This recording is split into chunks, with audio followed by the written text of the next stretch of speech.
बच्चों लोग, आज हम लोग स्टार्ट करने वाले हैं न्यू चैप्टर थर्मोडायनेमिक्स। ठीक है, तो ध्यान देना, ये जो चैप्टर है ये आपका फिजिक्स और केमिस्ट्री दोनों आपको पढ़ना है। ठीक है, इन दोनों जगह ऑलमोस्ट कॉमन है, तो हम लोग और कवर ऐसा करेंगे कि आप फिजिक्स का पोर्शन को भी टैकल कर सकते हो और केमिस्ट्री का पोर्शन को भी टैकल कर सकते हो। ठीक है, तो थर्मोडायनेमिक्स का बेसिक मतलब क्या होता है, तो एक ब्रांच ऑफ साइंस है जो डील करता है एनर्जी एंड कंजर्वेशन से। ठीक है, यानी एनर्जी और उसका कन्वर्जन, उसका कंजर्वेशन। ठीक है, एनर्जी कंजर्वेशन में लिखा हुआ है और एनर्जी कन्वर्जन बेटर वर्ड रहेगा कि एनर्जी का एक फॉर्म दूसरे फॉर्म में कैसे कन्वर्ट होता है। ठीक है, एनर्जी उसका कन्वर्जन, उसका कंजर्वेशन, इन सब से डील करता है। ठीक है, अब बात करते हैं एनर्जी। तो एनर्जी का बहुत सारा फॉर्म पॉसिबल है, तो कुछ फॉर्म को हम लोग स्टडी कर लेते हैं। तो एनर्जी का फॉर्म हीट हो सकता है, वर्क हो सकता है, इंथैल्पी हो सकता है, इंटरनल एनर्जी होगा, गिब्स एनर्जी होगा। इसमें तो कुछ वर्ड आपके लिए नया होने वाला है। जैसे मान ले कि इंथैल्पी एक पहली बार समझोगे कभी। ठीक है, इंटरनल एनर्जी आप लोग क्लीन आइटम हो सकता है, गिब्स एनर्जी कुछ लोग क्लीन आइटम्स हो सकता है। ठीक है, तो इन सारे टर्म्स को हम लोग इन द प्रोसेस सीखने वाले हैं। तो अगर आपको आता तो ठीक है, नहीं आता तो आराम से बैठेंगे, क्योंकि ये धीरे आपको आगे समझ में आता चला जाएगा। ठीक, अब बात करते हैं थर्मोडायनामिक्स का। तो थर्मोडायनामिक्स डिटरमाइन करता है स्पॉन्टेनिटी ऑफ द प्रोसेस, यानी प्रोसेस के स्पॉन्टेनिटी को डिटरमाइन करता है। अब स्पॉन्टेनिटी होता है क्या, समझो आप ध्यान से। प्रोसेस को तीन कैटेगरी में बांटा जाता है। प्रोसेस को तीन कैटेगरी में बांटा जाता है, तो कैटेगरी का मतलब समझोगे। कुछ प्रोसेस होता है स्पॉन्टेनियस, कुछ प्रोसेस होता है स्पॉन्टेनियस। ठीक है, इसका एग्जांपल आपको मैं समझाता हूँ। तो एग्जांपल आप समझ ले कि आप एक हाइट से, यहाँ पे एक सरफेस है, यहाँ पे एक सरफेस है, और यहाँ पे आपके पास एक बॉल पड़ा हुआ है। तो इस बॉल को यहाँ से रिलीज करोगे तो बाय ऑटोमेटिकली क्या होगा, नीचे गिरेगा, क्योंकि इस पे फोर्स लग रहा है mg। तो अर्थ का ग्रेविटी उसको नीचे पुल करेगा। तो बॉल का नीचे फॉल करना, बॉल का सरफेस का फॉल करना एक स्पॉन्टेनियस प्रोसेस है। एक स्पॉन्टेनियस प्रोसेस है। स्पॉन्टेनियस प्रोसेस बोलने का मतलब क्या है, इस प्रोसेस को होने के लिए इसको किसी के हेल्प का जरूरत नहीं है, इसको किसी एक्सटर्नल हेल्प का कोई नीड नहीं है। तो बॉल का नीचे फॉल करना स्पॉन्टेनियस प्रोसेस होता है। अब मान लीजिए बॉल नीचे फॉल करके जमीन में बैठा हुआ है, अब इसको वापस हमको इस लेवल पर उठाना है, मान लेते हैं, मतलब ये लेवल था, वो बॉल का प्रीवियस लेवल था, तो बॉल को इस लेवल फिर से वापस लेके जाना है। तो यहाँ से ऊपर ये बॉल ऊपर अपने आप जाएगा क्या, नहीं। तो ऊपर जाने के लिए इसको नो सर। किसी एजेंट का हेल्प चाहिए। तो यहाँ पे आपके बिना हेल्प के ऊपर नहीं जाएगा। यानी एजेंट मतलब जो बाहर से हेल्प कर सकता है। ठीक है, तो बिना किसी एक्सटर्नल हेल्प के ऊपर नहीं जाएगा। तो जब भी, तो जो जो जिस प्रोसेस में हमको बाहर के किसी हेल्प का जरूरत चाहिए होगा, उसको बोलते हैं हम नॉन स्पॉन्टेनियस प्रोसेस। तो ये इस बॉल का फॉल करना, ये हो गया स्पॉन्टेनियस प्रोसेस। ठीक है, स्पॉन्टेनियस प्रोसेस, इसमें किसी का आपको हेल्प नहीं चाहिए। और बॉल का ऊपर जो उठना है, तो बॉल के ऊपर उठने में आपको कोई हेल्प, बिना हेल्प के ऊपर उठेगा नहीं। तो ये बॉल का ऊपर उठना का जो प्रोसेस है, ये हो जाएगा नॉन स्पॉन्टेनियस प्रोसेस।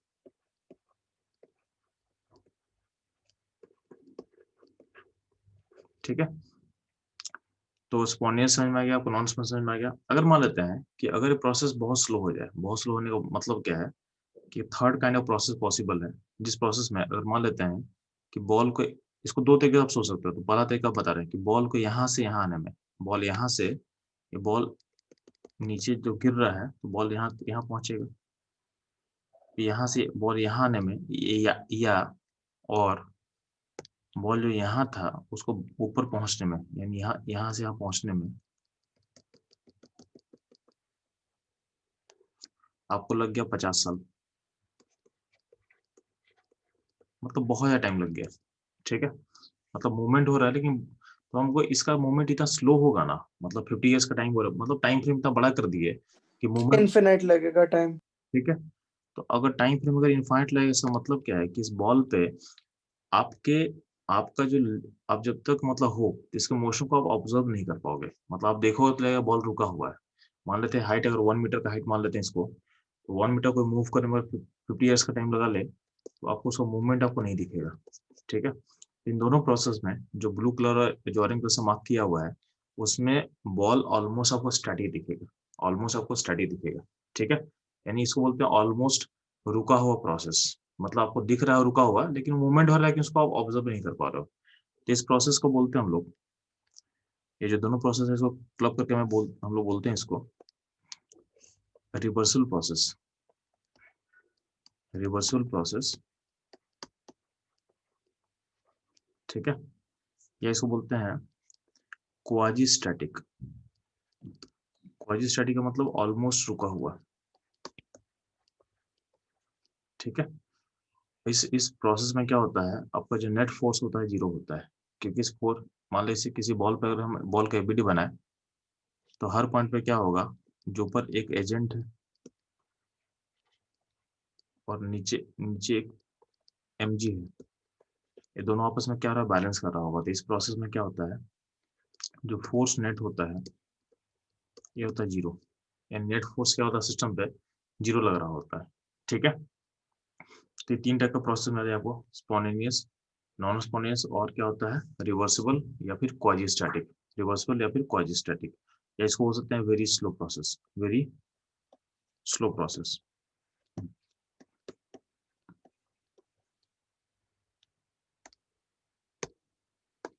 तो ये यहाँ पे समझाया हुआ है आपको। तो प्रोसेस को 3 कैटेगरी बांटा गया, तो प्रोसेस आपको समझा दिए प्रोसेस 3 कैटेगरी कैसे बढ़ सकता है।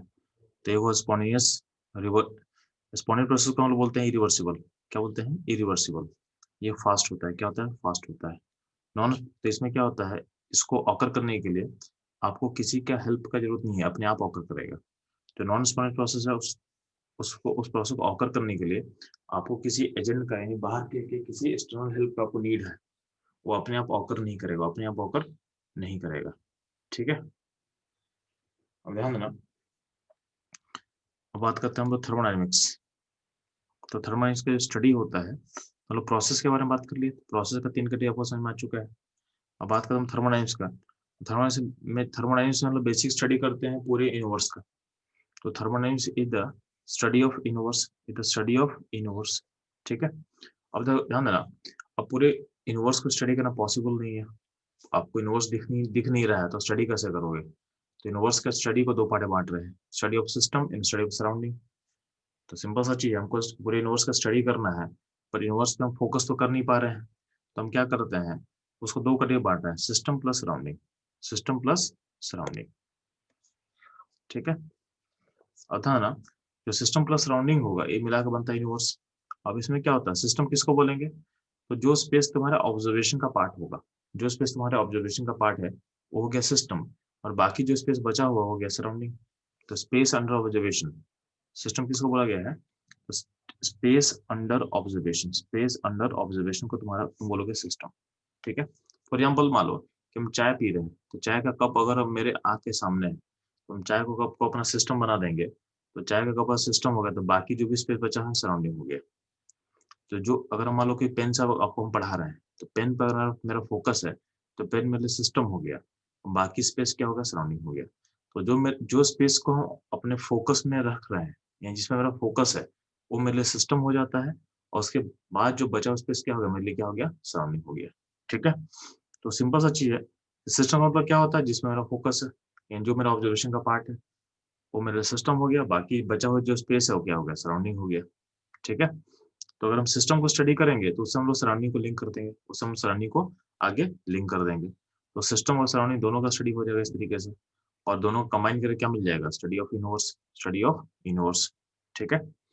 अब ध्यान देना, जब मेरा फोकस सिस्टम है, जब मेरा फोकस सिस्टम है, तो सिस्टम देखो, एवरी सिस्टम को स्टडी करने के लिए कुछ आपको वेरिएबल चाहिए होता है। तो हम जब सिस्टम को स्टडी करना चाहते हैं तो ध्यान देना, तो जब मेरा फोकस सिस्टम है,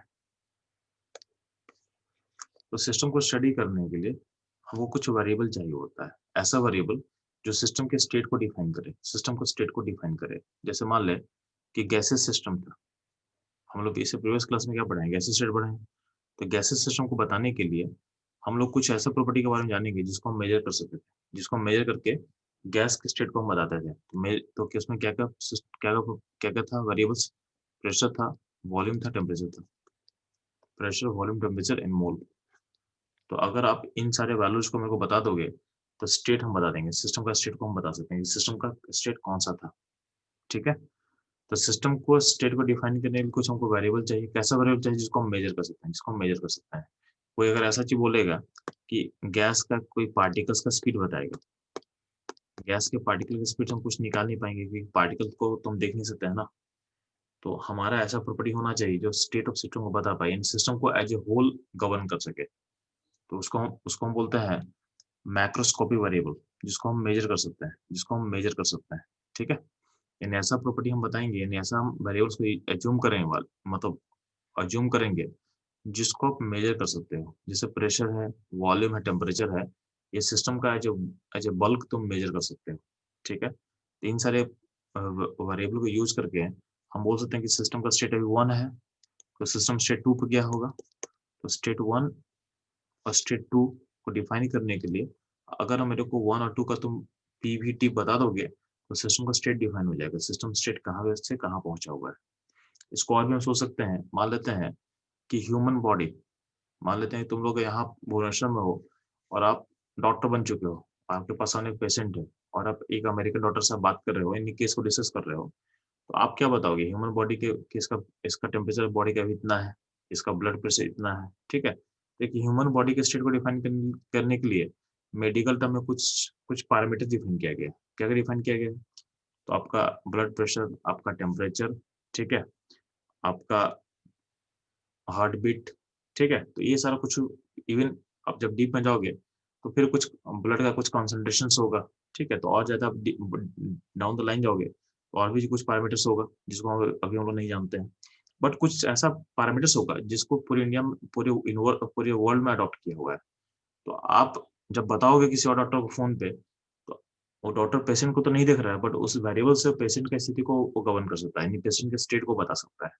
यानी हम लोग क्या कर रहे हैं कि एक ह्यूमन बॉडी के स्टेट को डिफाइन करने के लिए कुछ पैरामीटर वो डिफाइन कर चुके हैं। सिमिलरली क्या है, जब हम बात करते हैं सिस्टम का, तो सिस्टम के स्टेट को डिफाइन करने के लिए कि सिस्टम की स्टेट मौजूद है, उसके लिए कुछ अपने पास क्या होता है, कुछ वेरिएबल्स होता है जिसको वो डिफाइन करना है। इस वेरिएबल से डिफाइन करने का फायदा क्या होता है कि हमको स्टेट ऑफ सिस्टम पता चलेगा कि वेरिएबल अगर स्टेट मतलब वेरिएबल, इस वेरिएबल का कुछ वैल्यूज होगा तो हम सिस्टम का स्टेट बता पाएंगे। ठीक है, तो ये ध्यान देना।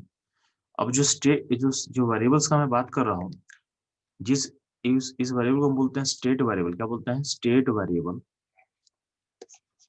या बोलते हैं स्टेट प्रॉपर्टी, या तो बोलते हैं स्टेट प्रॉपर्टी। फिर से मैं रिपीट कर रहा हूँ, जो वेरिएबल का मैं बात कर रहा हूँ जिससे आप स्टेट बताओगे उसका बोलोगे स्टेट वेरिएबल बोलोगे, या बोलोगे स्टेट प्रॉपर्टी बोलोगे। तो वेरिएबल और प्रॉपर्टी सेम ही चीज है, स्टेट वेरिएबल बोलेंगे या स्टेट प्रॉपर्टी बोलेंगे। चूंकि चूंकि स्टेट वेरिएबल स्टेट प्रॉपर्टी है, ये बल्क का प्रॉपर्टी होता है, बल्क का प्रॉपर्टी होता है। ऐसा नहीं कि आप सिंगल आइटम के बारे में बात कर रहे हो, तो अजी आप बल्क का बात कर रहे हो, इसलिए इसको बोला गया है मैक्रोस्कोपिक प्रॉपर्टी, मैक्रोस्कोपिक प्रॉपर्टी। ठीक है, लेकिन ज्यादा बेटर टर्म रहेगा स्टेट प्रॉपर्टी या स्टेट वेरिएबल। तो आप स्टेट प्रॉपर्टी या स्टेट वेरिएबल पे स्टिक करोगे। मैक्रोस्कोपी का मतलब होता है कि जो प्रॉपर्टी होता है वो मैक्रो होगा। मैक्रो मतलब आप एज ए उसको मेजर कर सकते हो, उसको आप देख सकते हो। ठीक है, माइक्रो नहीं होगा। माइक्रो का मतलब इसको मेजर करना पॉसिबल नहीं है, जैसे मान लो एटम का स्पीड मेजर करना पॉसिबल नहीं है। ठीक है, तो हो गया माइक्रो। मैक्रो जिसको हम या तो फील कर सकते हैं या तो मेजर कर सकते हैं। ठीक है, तो ये रहेगा। अब ध्यान देना, इसमें एक चीज ध्यान देना कि स्टेट जो प्रॉपर्टी होता है वो डिपेंड नहीं करता पाथ पे। अब यहाँ पे एक नया वर्ड आपको सामने मैं ऐड कर रहा हूँ कि पाथ क्या होता है। तो अब ध्यान दोगे, जब हम बात करते हैं पाथ पे, जब बात करते हैं पाथ पे तो ध्यान देना, मान लेते हैं कि पॉइंट 1 पे हो आप, पॉइंट 1 से आप पॉइंट 2 जा रहे हो, पॉइंट अब 2 जा रहे हो। जब आप पॉइंट 1 से जब पॉइंट 2 जाओगे तो क्या होगा, एक पाथ को फॉलो कर रहे हो, एक पाथ को फॉलो कर रहे हो। तो अगर मान लेते हैं कि आप फिजिक्स में हो, थोड़ी देर के लिए आप एज्यूम कर रहे हैं कि केमिस्ट्री में आप फीस पढ़ रहे हैं, तो आप और आप ह्यूमन बीइंग है, तो आप मान लेते हैं कि पॉइंट 1 से पॉइंट 2 पे जाने के लिए बहुत सारा पाथ है, जो जितना लाइन हम ड्रॉ करेंगे उतना पाथ पॉसिबल है। ठीक है, तो हम क्या देख रहे हैं कि जो डिस्टेंस है, जो डिस्टेंस ट्रेवल कर रहा है वो आपके पाथ पे डिपेंड कर रहा है। जो डिस्टेंस ट्रेवल हम कर रहे हैं वो आपके पाथ पे डिपेंड कर रहा है। लेकिन हर केस का जो डिस्प्लेसमेंट होगा उसको पाथ से कोई मतलब नहीं है। तो डिस्प्लेसमेंट का हम जो बात कर रहे हैं, मान लेते हैं डिस्प्लेसमेंट को हम आर वेक्टर मान रहे हैं, आर मान रहे हैं, तो आपका जो डिस्प्लेसमेंट है 2 पॉइंट का, वो बस डिपेंड कर रहा है कि पॉइंट 1 कहाँ, पॉइंट 2 कहाँ पे है। उसको मतलब नहीं कि आप किस पाथ को फॉलो कर रहे हो। तो जो डिस्प्लेसमेंट है वो हो गया स्टेट फंक्शन, यानी ये बस पॉइंट 1 और पॉइंट 2 पे डिपेंड करने वाला है। और जो डिस्टेंस है, डिस्टेंस आपके पाथ पे डिपेंड करने वाला है, डिस्टेंस आपके पाथ पे डिपेंड करने वाला है, ठीक है? इसी को अगर आप मान लेते हैं कि थर्मो सोचोगे, तो थर्मो में जो अपना सिस्टम होता है, तो हम लोग का जो थर्मो का सिस्टम होगा, तो थर्मोडायनामिक्स का जो सिस्टम होता है, मेनली हम लोग अभी जो आपके लेवल पे थर्मो का जो सिस्टम है, वो जनरली गैस होता है, ठीक है? आपके लेवल में हम लोग स्टडी करने वाले हैं गैसेस सिस्टम के बारे में। यानी हमको जो पढ़ना है आपके लेवल पे, हमारे सिलेबस में जो है, उसमें जनरली क्या है, जनरली गैसेस सिस्टम है। जनरली क्या है, गैसेस सिस्टम है। तो मान लेते हैं कि अभी गैस पॉइंट 1 पे है, गैस पॉइंट 1 पे है, और यहाँ पे इसका pressure, volume, temperature P1, V1, T1 हम मान लेते हैं। सिस्टम क्लोज है मान लेते हैं, तो क्लोज सिस्टम से कोई मोल बाहर नहीं जाएगा, तो मोल को हम n मान लेते हैं, ठीक? और सिस्टम पॉइंट 2 पे जा रहा मान लेते हैं, सिस्टम पॉइंट 1 से पॉइंट 2 को मूव किया, तो पॉइंट 2 है मान लेते हैं। अब पॉइंट 2 पे रीच करने का इसके पास इनफाइनाइट पॉसिबिलिटी है। पॉइंट 2 पे क्या इसका मान लेते हैं, P2, V2, T2 है मान लेते हैं, और यहाँ मोल n है, सिस्टम क्लोज होगा तो पॉइंट 2 पे जाने का तरीका क्या है, यहाँ से यहाँ डायरेक्ट चला गया होगा, या पहले पचका होगा, पहले अपने आप को छोटा किया होगा और फिर बड़ा किया होगा। और क्या हो सकता है, तो पहले पहले छोटा हुआ, फिर वो होगा बड़ा हुआ होगा, फिर छोटा हो गया होगा और फिर बड़ा हुआ होगा, ठीक है? या पहले क्या, बहुत पहले बहुत बड़ा हो जाएगा, जिसको आप ड्रॉ नहीं कर पा रहे हैं, लेकिन बहुत पहले बहुत बड़ा हो गया खुद को ये, ठीक है? और फिर इसके बाद फिर थोड़ा-सा ये पिचक रहा है, तो ऐसा हो सकता है। हम क्या बोलते हैं कि यहाँ से यहाँ जाने का बहुत सारा स्टेप्स हो सकता है, ठीक है? बहुत सारा स्टेप्स होता है, लेकिन पॉइंट है कि अगर मान लेते हैं कि अगर P1 वन T1 है, इसका मतलब स्टेट 1 है। अगर वेरिएबल का वैल्यू P1 वन T1 है, तो मतलब स्टेट 1 पे भी हो। P2 V2 T2 अगर होगा, तो आप स्टेट 2 पे हो, आप स्टेट 2 पे हो।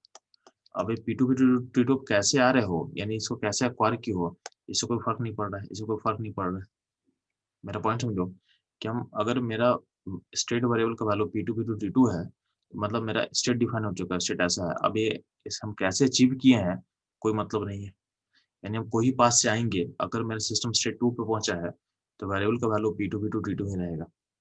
आप किसी पाथ को फॉलो करो, यहाँ पे मैंने बहुत सारे पाथ दिखाने की कोशिश किया है। ये पाथ 1 हो गया, पाथ 2 हो गया। इसको एक सेकंड, बेटर इसको A-B कर दें हम, बेटर रहेगा। तो अगर मान लेते हैं ये पाथ A था, ये B था, ये C है, ये D है पाथ। ऐसा बहुत सारा पाथ पॉसिबल है। तो हम बोल रहे हैं, आप किसी पाथ को फॉलो करो। अगर आपका वेरिएबल का वैल्यू P2 V2 T2 है, मतलब आप स्टेट 2 पे ही हो, ठीक है? या फिर स्टेट 2 पे पहुँचे हो, किसी भी तरीके से, आपका जो वेरिएबल का वैल्यू जो होगा, वो P2 V2 T2 ही रहेगा, उसमें कोई चेंज नहीं होगा, ठीक है? तो जो स्टेट वेरिएबल होता है या जो स्टेट प्रॉपर्टी होता है, उसका वैल्यू पाथ पे डिपेंड नहीं करता है, वो डिपेंड करता है स्टेट पे। ऑब्वियसली, क्योंकि अल्टीमेटली स्टेट को बता रहा है ना, तो वेरिएबल का वैल्यू स्टेट पे only depend on state, path पे कभी डिपेंड नहीं करेगा, क्योंकि हम उस वेरिएबल को यूज करके, यानी इस प्रॉपर्टी को यूज करके हम स्टेट बताते हैं। तो अगर पाथ पे डिपेंड करेगा, तो वो स्टेट फंक्शन हो ही नहीं सकता, स्टेट प्रॉपर्टी होगा ही नहीं, क्योंकि हर पाथ पे अगर उसका वैल्यू चेंज करेगा, तो अब उसके अकॉर्डिंग आप सिस्टम के स्टेट को बता ही नहीं पाओगे कभी भी। इसलिए बोला गया है, जो प्रॉपर्टी स्टेट बताता है, वो पाथ पे डिपेंड नहीं करता है, वो पाथ पे डिपेंड नहीं करेगा, ठीक है? तो ये चीज़ यहाँ समझाया गया है। तो ये चीज़ यहाँ पे समझाया आपको कि जो स्टेट वेरिएबल होता है, या स्टेट प्रॉपर्टी होता है, वो डिपेंड ओनली ऑन स्टेट, वो सिर्फ स्टेट पे डिपेंड करेगा, वो पाथ पे डिपेंड नहीं करता है। Do not depend on the path और प्रोसेस, ठीक है? Do not depend on the path और प्रोसेस। अब ध्यान देना, तो स्टेट प्रॉपर्टी क्या-क्या हो सकता है? स्टेट फंक्शन में स्टेट प्रॉपर्टी क्या-क्या हो सकता है? तो P हो सकता है, प्रेशर, वॉल्यूम, टेम्परेचर। U मतलब इंटरनल एनर्जी, U मतलब इंटरनल एनर्जी, H का मतलब होता है एंथैल्पी, S मतलब होता है एंट्रोपी, G मतलब होता है गिब्स एनर्जी, ठीक है? तो ये हो गया, आपको कुछ कुछ होगा, इसका आगे भी कुछ हो सकता है, तो कुछ हम चीज़ों को लिस्ट किए हैं, ठीक है? जो आपका स्टेट फंक्शन, स्टेट प्रॉपर्टी हो सकता है, ठीक है? अब ध्यान देना, जो कि कुछ कुछ ऐसा चीज़ होता है जो स्टेट फंक्शन नहीं होता है, जैसे यहाँ पे लिखा हुआ है Q and W our path function, Q and W our path function, ठीक।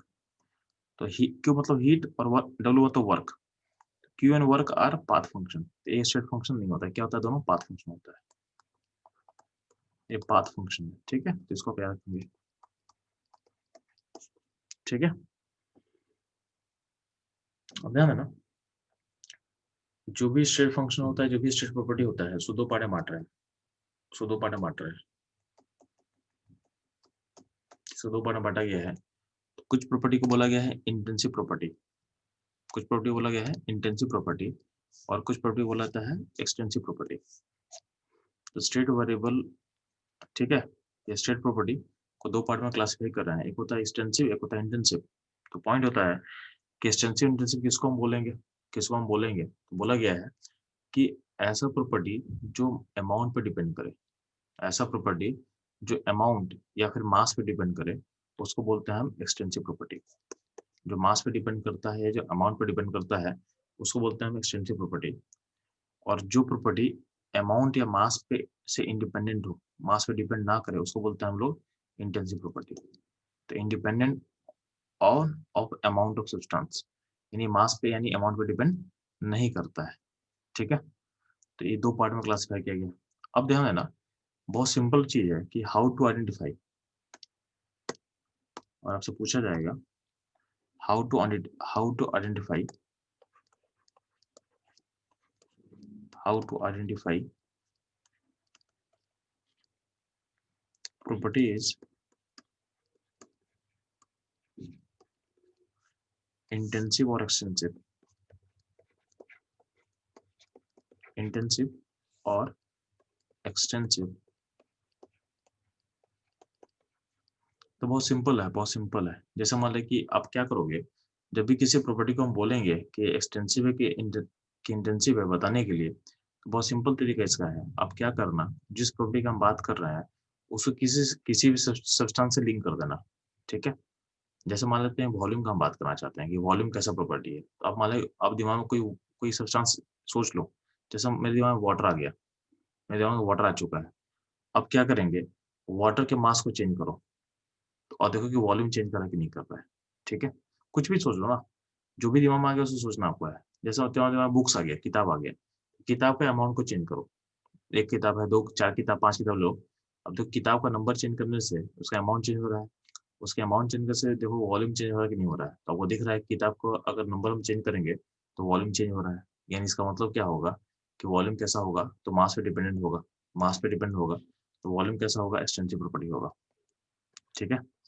सिमिलरली ध्यान देना, जैसे मान लें कि वॉल्यूम हम लिंक करें वाटर से, तो आपको बस एक गिलास पानी लो या वन बकेट पानी लो, तो आप पानी का अमाउंट चेंज करो तो वॉल्यूम अपने आप चेंज हो रहा है, आपको दिख रहा है। इसका मतलब क्या होगा, वॉल्यूम कैसा होगा, एक्सटेंसिव प्रॉपर्टी होगा, ठीक है। तो जब भी किसी प्रॉपर्टी को जज करना होता है तो सिंपली क्या करते हैं, कोई कोई सब्सटेंस को सोचते हैं, उसके अमाउंट को चेंज करते हैं और देखते हैं कि प्रॉपर्टी चेंज हो रहा है कि नहीं हो रहा है। अगर प्रॉपर्टी चेंज हो रहा है तो प्रॉपर्टी इज एक्सटेंसिव, अदरवाइज क्या होगा, इंटेंसिव होगा, ठीक है।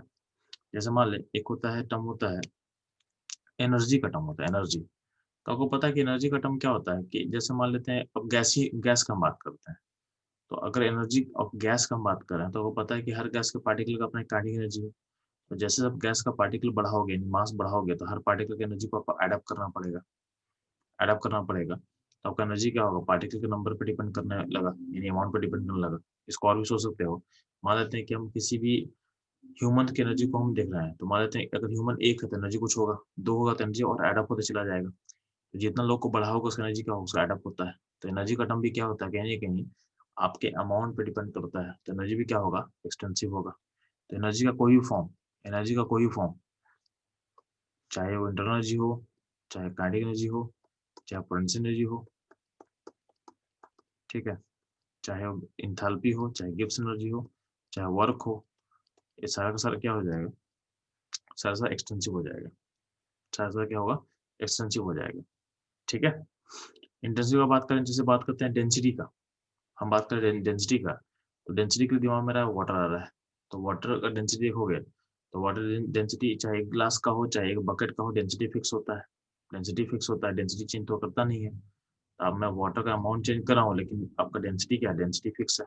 डेंसिटी को चेंज नहीं हो रहा है। सिमिलरली अगर मान लेते हैं आयरन का बॉल लेते हैं, आयरन का बॉल लेते हैं, तो आयरन का छोटा बॉल हो या बड़ा बॉल हो, आयरन का छोटा बॉल है या बड़ा बॉल हो, सारा डेंसिटी क्या होता है, सेम होता है।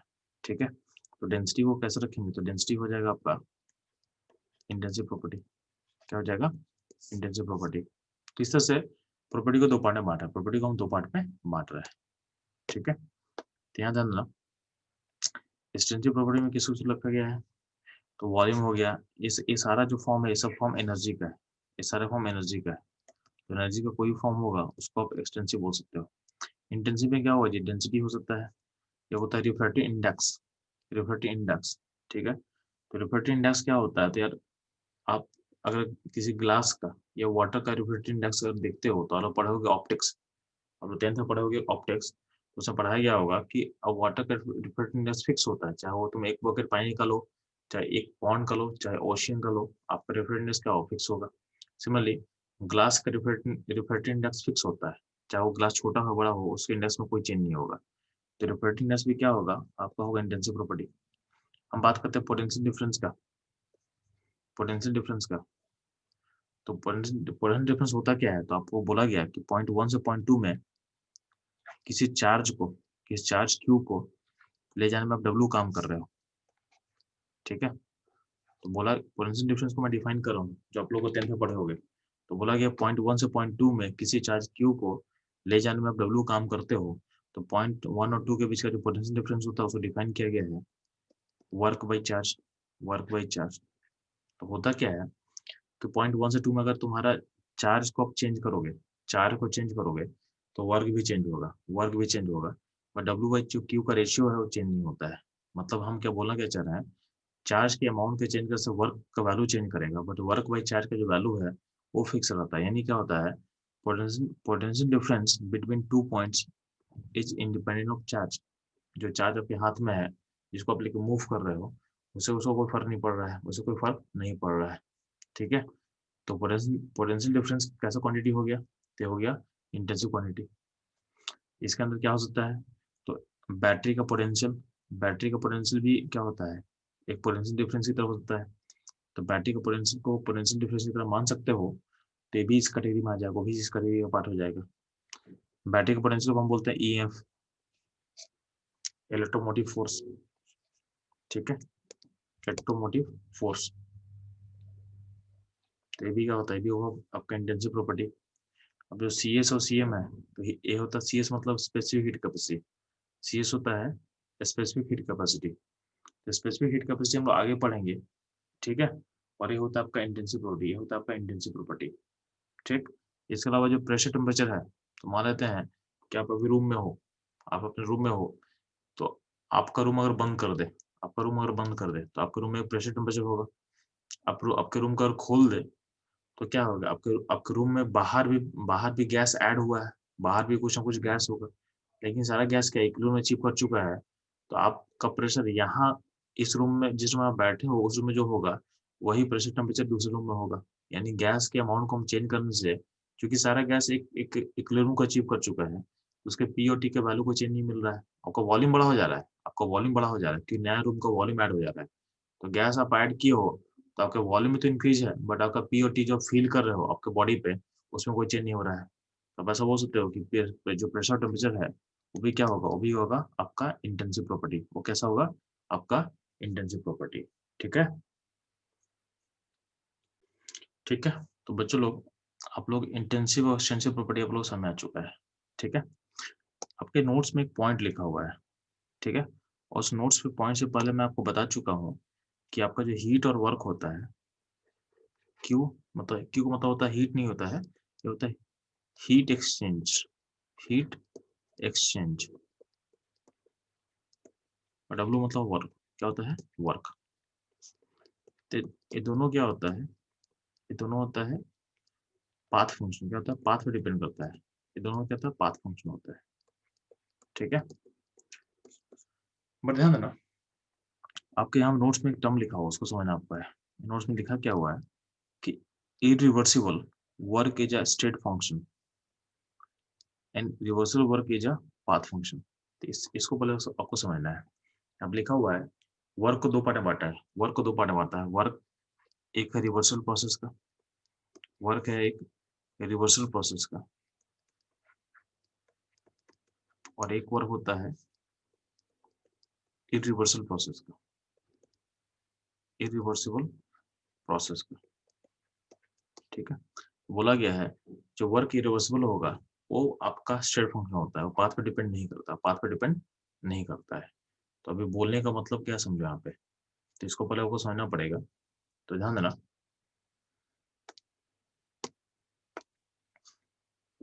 तो सम तो ध्यान दो पहले आप, इसको मैं लिंक कर रहा हूँ, तो लिंक करने के लिए आपके पास एक फिजिक्स का एग्जाम्पल लेके चलता हूँ।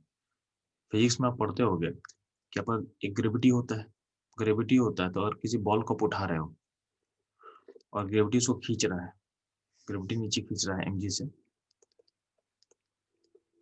और आप उसको ऊपर उठा रहे हो अपने फोर्स से। ठीक है, तो यहाँ पे दो दो टाइप का फोर्स है, एक है एमजी, एक है आप। तो आपको आपको जब फीस पढ़ेंगे तो आपको हम बोलेंगे एजेंट है, आपको हम बोलेंगे एजेंट है आप। और ग्रेविटी ग्रेविटी के लिए हम वर्ड यूज करेंगे फील्ड। ठीक है, तो ग्रेविटी के फोर्स को हम बोलेंगे फोर्स फोर्स ऑफ फील्ड, और आपको बोलेंगे फोर्स ऑफ, मतलब आप एजेंट है और फील्ड है। ठीक है, आप एजेंट और फील्ड है। ठीक है, और यही चीज अगर हम केमिस्ट्री में बात करते हैं तो उसके लिए हम मैं टर्म यूज करूंगा, यानी फेज में हो गया आपका फोर्स एजेंट का फोर्स, और जो जो है जो फील्ड है वो हो गया, जो एमजी हो गया फील्ड हो गया। यानी यहाँ पे फिजिक्स में दो वर्ड यूज होगा बार बार, एजेंट एंड फील्ड। केमिस्ट्री में क्या होता है, केमिस्ट्री में जो वर्ड यूज करते हैं हम लोग, केमिस्ट्री में यूज करते हैं एजेंट के लिए हम वर्ड यूज करेंगे सिस्टम। क्या यूज करेंगे, सिस्टम। यानी यहाँ पे सिस्टम हो गया, और और जो फील्ड है, फील्ड को हम बोलते हैं सराउंडिंग।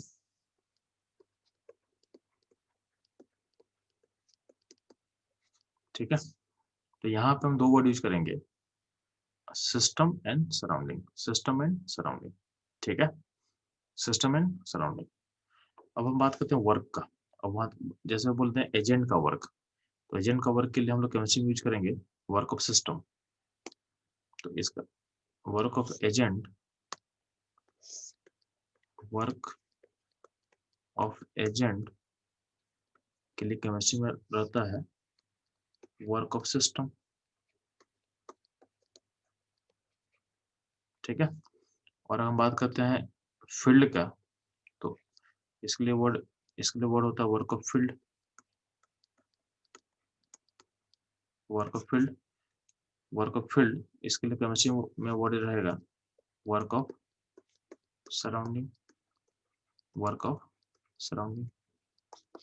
ठीक है, तो आपको समझ में आएगा सिस्टम सराउंडिंग हम बोलते किसको है।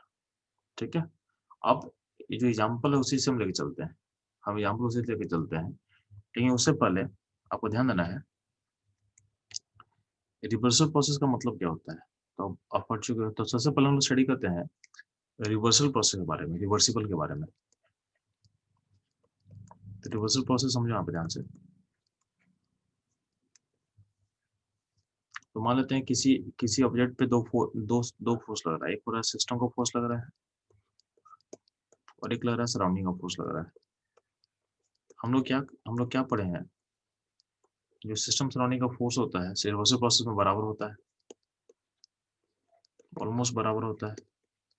ठीक है, अगर बराबर होगा तो नेट फोर्स क्या लगेगा, जीरो लगेगा।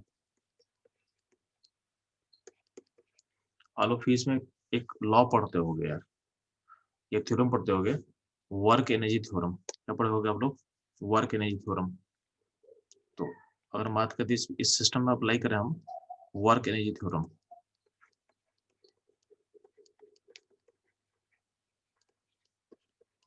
तो वर्क एनर्जी थ्योरम के अकॉर्डिंग क्या होता है, work done by the all forces, work done by the work done by all forces equal to क्या होता है, changing kinetic energy, changing kinetic energy. क्योंकि प्रोसेस रिवर्सिबल है यानी बहुत स्लो है, तो आपको जो काइनेटिक एनर्जी का चीज चेंज क्या है, जीरो दिखेगा, क्योंकि ऑब्जेक्ट हमेशा आपको रुका हुआ दिखेगा, कि ऑब्जेक्ट हमेशा क्या है, स्टैटिक है। और अगर ऑब्जेक्ट हमेशा स्टैटिक है, इसका मतलब क्या है कि आपको चेंज करने का आपको जीरो दिख रहा है। आपको क्या दिख रहा है, ए वैल्यू क्या है, ए वैल्यू इक्वल टू क्या है, जीरो है।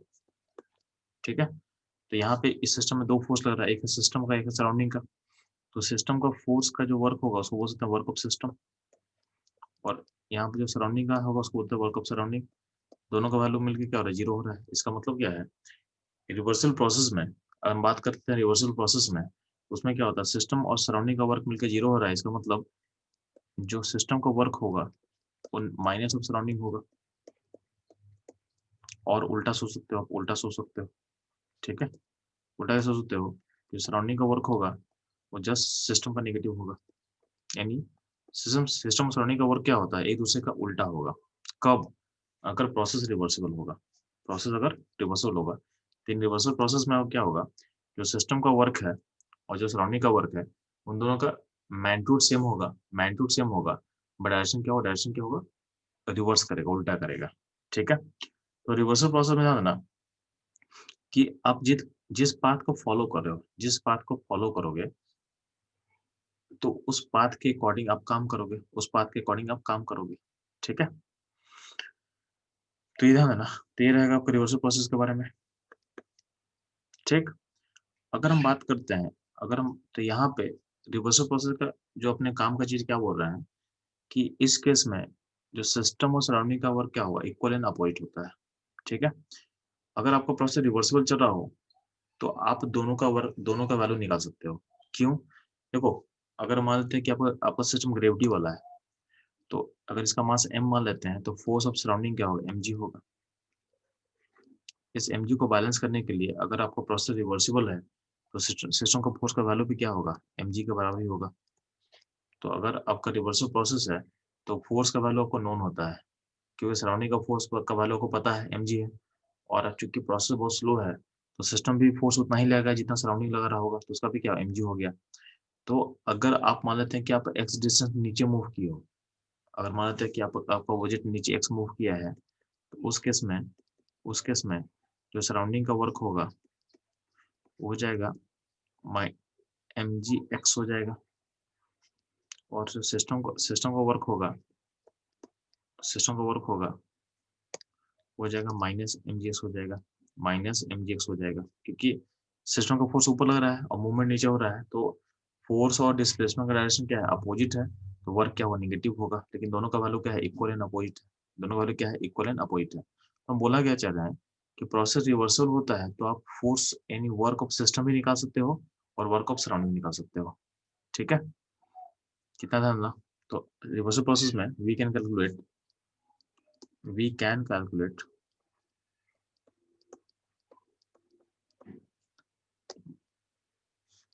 Work of system and work of surrounding, दोनों को हम निकाल सकते हैं, ठीक। और दोनों का वैल्यू पाथ पे डिपेंड करेगा, दोनों का वैल्यू क्या होगा, पाथ पे डिपेंड करेगा, ठीक है।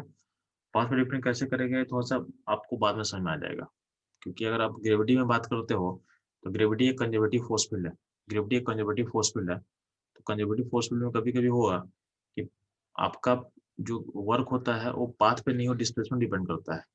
आप पढ़े होगे डिस्प्लेसमेंट कंपोनेंट, तो हम हम जो बात कर रहे हैं वो तो थोड़ा सा अलग है, तो अभी के लिए आप थोड़ा छोड़ दो। तो अब ये बस याद रखना कि रिवर्सल में दोनों वर्क हम निकाल सकते हैं, दोनों पाथ पे डिपेंड करेगा। दोनों क्या होता है, जो पाथ जो अडॉप्ट करेगा सिस्टम उस पाथ पे डिपेंड करेगा, ठीक है। तो ये चीज ध्यान देना, आपको ये चीज ध्यान देना है। अब हम बात करते हैं, तो इस केस में दोनों दोनों work will depend on path, will depend on will depend on path,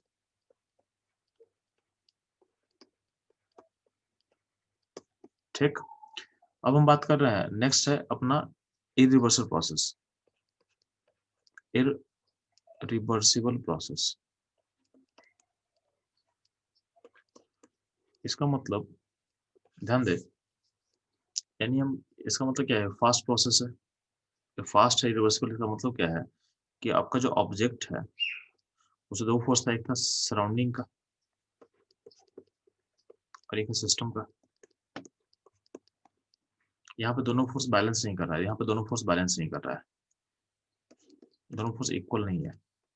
अब ध्यान देना, आपको हम बोलना क्या चाह रहे हैं, इसको अगर लिंक करो आप ग्रेविटी से, तो सराउंड आपका यहाँ पे mg हो जाएगा सराउंडिंग, और आप एजेंट हो गए, ये आपका फोर्स हो गया, ये फोर्स ऑफ एजेंट हो गया। अब आपको पता दिख रहा है कि अगर हम जो एजेंट है यानी जो सिस्टम है उसके पास खुद का एनर्जी है। मान लें कि आपका मसल्स के यहाँ पे बहुत ज़्यादा पावर है, ठीक है? तो आप अगर आपको हम खुला छोड़ दें तो आप जितना मन उतना पावर लगा सकते हो, ठीक है? मान लेते हैं आपके पास हम कुछ बाहर से एनर्जी प्रोवाइड करने का और क्षमता दे दिए, तो आपके पास कैपेसिटी होगी अपने अपने फोर्स को चेंज करने का। तो force of system and force of agent can change. इसको आप चेंज कर सकते हो अपने विल पावर के according. This force can change.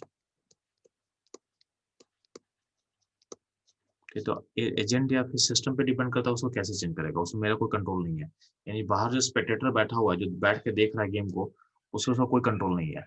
वो तो सिस्टम या एजेंट को फर्क का मतलब है उसको कैसे चेंज करना चाहता है, ठीक है? लेकिन जो सराउंडिंग है, जो एमजी है, उसके फोर्स को हम चेंज नहीं कर सकते। एमजी का फोर्स फिक्स है क्योंकि उसका फील्ड फिक्स है।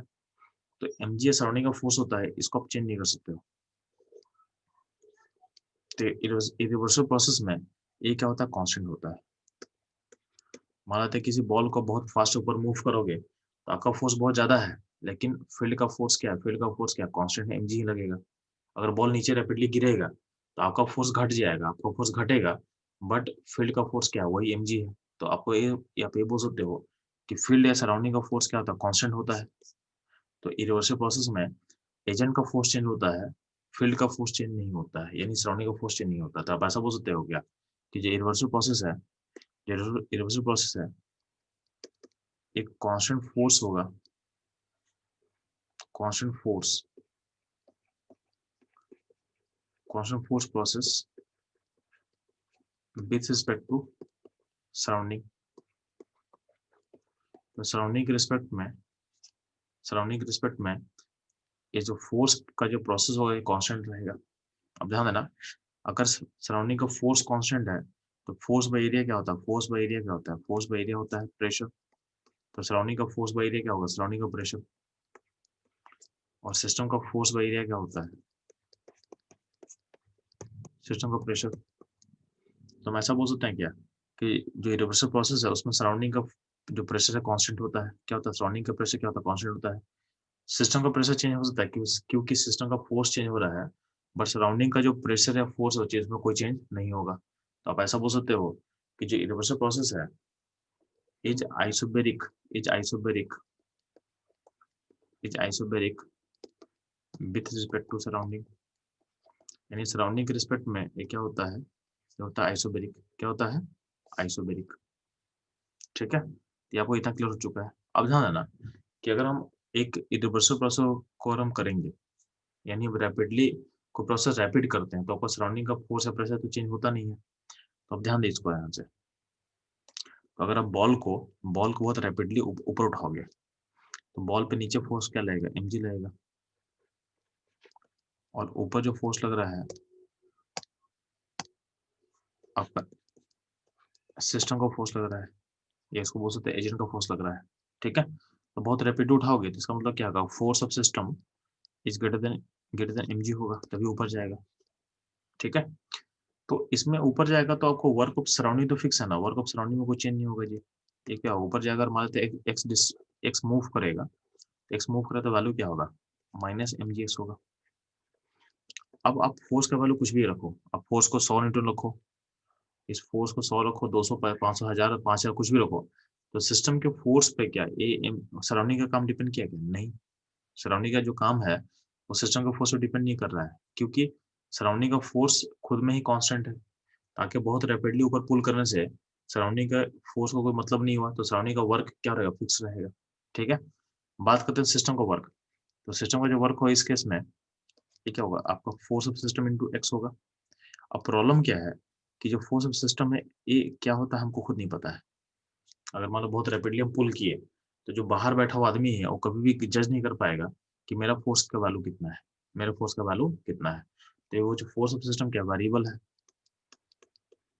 जब तक इसका वैल्यू हम नहीं बताएंगे, जब तक इसका वैल्यू नहीं बताएंगे आप सिस्टम के वर्क को निकाल नहीं पाओगे, आप सिस्टम के वर्क को निकाल नहीं पाओगे। तो जो बाहर बैठ के जो हम अगर देख रहे होते हैं फास्ट प्रोसेस को, तो सराउंडिंग का फोर्स तो फिक्स होता है या प्रेशर फिक्स होता है, उसको हम निकाल सकते हैं। बट सिस्टम का जो वेरिएबल्स है, सिस्टम का जो प्रेशर या फोर्स है वो कैसे चेंज हो रहा है हम बता नहीं पाएंगे, वो हम बता नहीं पाएंगे। अगर हम उसको बता नहीं पाएंगे तो जो वर्क ऑफ सिस्टम उसको निकाल नहीं सकते हैं, जो वर्क ऑफ सिस्टम उसको हम निकाल नहीं सकते हैं। तो ये बहुत इंपॉर्टेंट पॉइंट मैं बोल रहा हूँ कि कि जब भी प्रोसेस इरिवर्सिबल होता है तो सराउंडिंग का काम निकालना तो बहुत आसान है, क्योंकि सराउंडिंग का फोर्स क्या होता है, फिक्स होता है, बहुत इजीली हम निकाल लेंगे। बस हम क्या करेंगे, डिस्प्लेसमेंट को मार्क कर लेंगे कि बॉडी कितना डिस्प्लेसमेंट मूव किया है, उसके अकॉर्डिंग हम क्या करेंगे, अपना वर्क को निकाल सकते हैं। डिस्प्लेसमेंट अगर फोर्स के डायरेक्शन में होगा तो वर्क पॉजिटिव, और डिस्प्लेसमेंट अगर सराउंडिंग के फोर्स के उल्टा में होगा तो वर्क क्या होगा, नेगेटिव होगा। लेकिन जो सराउंड अगर बात करें सिस्टम का, तो सिस्टम का वर्क जो है उसको हम निकाल नहीं सकते। क्यों निकाल सकते, क्योंकि सिस्टम का जो फोर्स है या जो प्रेशर है उसका वेरिएशन कैसे, वो हमको पता नहीं है। इनको बताना पड़ेगा हर पॉइंट पे कि उसका फोर्स कैसे चेंज हुआ है। अगर फोर्स का वैल्यू को हम नहीं बता पाएंगे, प्रेशर का वैल्यू हम नहीं पता पाएंगे, तो हम उसका वर्क नहीं निकाल पाएंगे। तो जनरली क्या होता है, वो अगर बहुत सडन प्रोसेस होता है, तो सडन प्रोसेस में सिस्टम, मान लेते हैं तुम बैलून तेरे हाथ में है और बैलून अचानक से, बैलून में आप पिन पिन को एक एक क्या होगा, नीडल को लेके प्रिक कर दिए तो बैलून अचानक से फूटेगा, एक्सप्लोड करेगा। ठीक है, तो जब बैलून फूटेगा तो इतना फास्ट प्रोसेस होता है कि आप अंदर का फोर्स या प्रेशर कैसे चेंज हो आप बता नहीं पाओगे। ठीक है, तो जो सडन प्रोसेस होता है ना, जो सडन प्रोसेस होता है उसमें क्या होता है, सिस्टम का वेरिएबल कैसे चेंज होता है उसको बताना पॉसिबल नहीं होता हमारे लिए। ठीक है, जब ये बताना पॉसिबल नहीं होगा तो हम सडन प्रोसेस का, यानी जो आपका प्रोसेस जो इरिवर्सिबल होगा,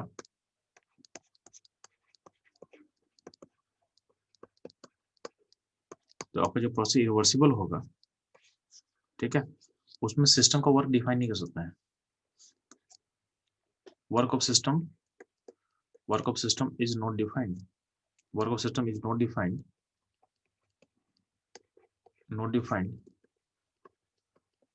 in case of, in case of irreversible process, in case of irreversible process।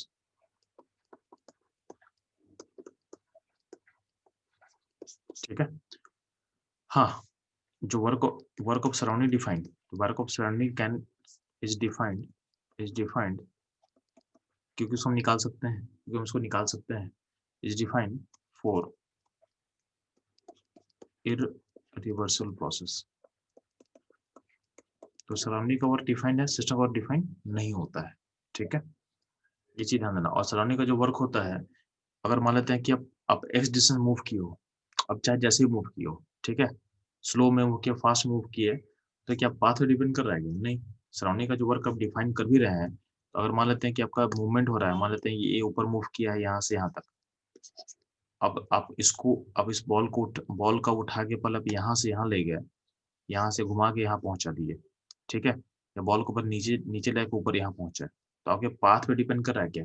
mg का फोर्स कांस्टेंट है, उसको मतलब बस डिस्प्लेसमेंट से अल्टीमेटली फाइनली कितना डिस्प्लेसमेंट मूव किया है, अब बट डिस्प्लेसमेंट से भी नहीं है। mg का वर्क, mg आप फीस में वर्क कैसे पढ़ते हो, F dot D x, F dot D x यानी फोर्स और डिस्प्लेसमेंट का कंपोनेंट, डिस्प्लेसमेंट का component in direction of force. अगर फोर्स का डायरेक्शन चेंज नहीं हो रहा, उस केस में बात कर रहा हूँ, तो कंजर्वेटिव फोर्स फील्ड में, कंजर्वेटिव फोर्स फील्ड में आपको सिर्फ चाहिए क्या होता है, फोर्स और डिस्प्लेसमेंट का component in direction of force. तो अगर एक्स डिस्टेंस में मूव कर रहा है तो वो कैसे मूव किया, एक्स इमेटेरियल है, तो आपको बस मतलब है कि पॉइंट 1 से पॉइंट 2 गया है, यहाँ पे एक्स है, जो वर्क होगा सराउंडिंग का वो हमेशा होगा माइनस एम जी एक्स। और अगर नीचे मूव करेगा, नीचे मतलब यहाँ से हम मूव कर रहा होगा, यहाँ से मान लेते हैं यहाँ नीचे मूव किया एक्स में, तो इस केस में क्या हो जाएगा, सराउंडिंग का वर्क हो जाएगा प्लस एम जी एक्स। क्या हो जाएगा, प्लस एम जी एक्स, यानी इसको आप एम जी एक्स बोल सकते हो, क्या बोल सकते हो, एम जी एक्स बोल सकते हो। ठीक है, तो पॉइंट ये है कि आप कैसे मूव कर रहे हो। तो हम क्या बोलना चाह रहे हैं कि सराउंडिंग का जो वर्क है वो दो पॉइंट के बीच में क्या पाथ पर डिपेंड कर रहा है क्या? नहीं, उसका वैल्यू फिक्स हो रहा है, वो कैसे मूव कर रहा है। तो ऐसा बोल सकते हैं क्या कि अगर प्रोसेस रिवर्सिबल प्रोसेस होगा तो आपका जो सराउंडिंग का वर्क है वो पाथ पर डिपेंड नहीं कर रहा है, यानी क्या होगा, ये हो जाएगा स्टेट फंक्शन, ये हो जाएगा स्टेट फंक्शन। तो ऐसा बोल सकते हो for irreversible process, for irreversible process,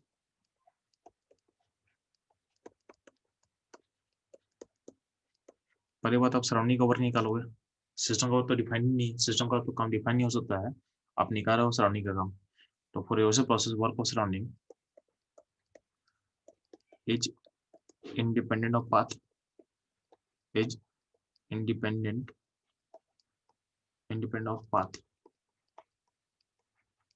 इसका मतलब जो वर्क ऑफ सराउंडिंग होता है in case of irreversible process, is state function.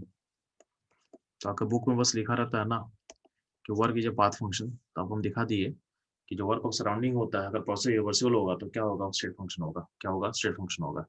ये आपको क्लियर हुआ कि नहीं हुआ? तो वो चलो आप लोग के क्लियर हो चुका है कि वर्क ऑफ सराउंडिंग क्या है, आपका क्या है, स्टेट फंक्शन होता है। ठीक है, कब? अगर प्रोसेस क्या होगा, इरिवर्सिबल होगा। ठीक है, अब ये पढ़ क्यों रहे हैं, क्योंकि क्या होता क्या है कि आपके बुक्स में हर जगह पढ़ते हो work is a path function, तो आपके दिमाग में सेट हो गया कि वर्क, लेकिन वर्क कब? तो आपको ये नहीं पता है कि आपको बुक्स में हमेशा लिखा लिखा रहता है रिवर्सल प्रोसेस के बारे में। तो बुक में जो फोकस होता है वो होता है रिवर्सल प्रोसेस। तो अगर आप मान लेते हैं आपका जो, जब आप फिजिक्स पढ़ते हो ना, जब फिजिक्स पढ़ते हो तो आपका फिजिक्स में जो 100% केस होता है, आप 100% केस में पढ़ते हो रिवर्सल प्रोसेस। मतलब फिजिक्स में सारा प्रोसेस रिवर्सिबल ही होता है, स्लो होता है। इन फिजिक्स में आप कभी भी फास्ट प्रोसेस के बारे में पढ़ोगे ही नहीं, तो लोग उसको इग्नोर कर देते हैं। ठीक है, कि फास्ट में क्या होने वाला है। तो फिजिक्स का ऑलमोस्ट मतलब 100% प्रोसेस जो होगा आपके सिलेबस में जो है वो सारा का सारा रिवर्सिबल है। ठीक है, क्यों है हम आगे बताएंगे आपको। जो केमिस्ट्री होता है, केमिस्ट्री में आपका 90% प्रोसेस था रिवर्सिबल, और 10% प्रोसेस तो जो हम लोग कहीं पढ़ते हैं, हम पढ़ते हैं इरिवर्सिबल के बारे में। तो मतलब आपको दिख रहा होगा कि मेजॉरिटी ऑफ द प्रोसेस जो आप डील करने वाले हो केमिस्ट्री फीस मिला के भी होगा रिवर्सिबल। क्यों होगा? क्योंकि हम हमेशा पढ़ते हैं ऐसा चीज जिसको निकालना आसान हो, जिसको निकालना आसान हो, जिसमें दिमाग कम लगे, जिसमें वेरिएबल मिनिमाइज रहे। तो जो रिवर्सल प्रोसेस होता है उसमें वेरिएबल बहुत कम रहता है, चीज़ों को निकालना बहुत आसान होता है। तो स्टडी को सिंप्लीफाई करने के लिए हम हमेशा पढ़ते हैं किसके बारे में, रिवर्सल के बारे में। तो रिवर्सल के बारे में पढ़ेंगे तो वर्क क्या होता है, वर्क हो जाएगा, उसके लिए क्या फंक्शन हो जाएगा, state function, sorry path function हो जाएगा। तो हम रिवर्सल पढ़ते ही नहीं, इसलिए इस टॉपिक पे डील नहीं किया गया है। अब ये पढ़ाने का लॉजिक क्या था, तो अब देखना ध्यान से। आपके सामने मैं शेयर कर रहा हूँ जी एडवांस का क्वेश्चन। आपको दिखेगा कि पढ़ा मैं क्यों रहा हूँ। एक सेकंड।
अब ध्यान देना, आप क्वेश्चन को देखो 47 को, क्वेश्चन 47 चेक करने के बाद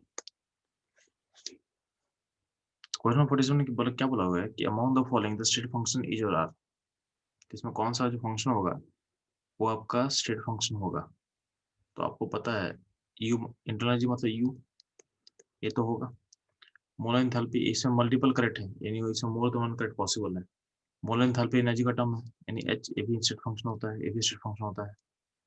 ठीक है, यहाँ पे दो वर्क है, एक है रिवर्सिबल, एक है इरिवर्सिबल। तो आपको बता चुके हैं कि रिवर्सल जो वर्क होता है वो क्या होता है, ये होता है पाथ फंक्शन, ये होता है पाथ। और जो रिवर्सल होगा ये होगा स्टेट, ये होगा आपका स्टेट फंक्शन होगा। तो इसलिए आपको ऑप्शन ए, बी और डी ऐसे ही होगा, सी सही नहीं होगा। ठीक है, यानी ए बी डी ये क्या होगा, आपका स्टेट फंक्शन होगा। ठीक है, यहाँ तो कोई डाउट आप लोग को? ठीक है, तो यहाँ तक आप लोग को डाउट नहीं है, तो इसे हम लोग आगे मूव करते हैं लोग। तो बच्चों लोग, हम इस टर्म को समझ में आ चुका है कि जो स्टेटमेंट लिखा हुआ था कि जो वर्क इरिवर्सिबल होगा, स्टेट फंक्शन कैसा होगा वो हमको बता दिए। ठीक, नेक्स्ट मूव करते हैं हम लोग।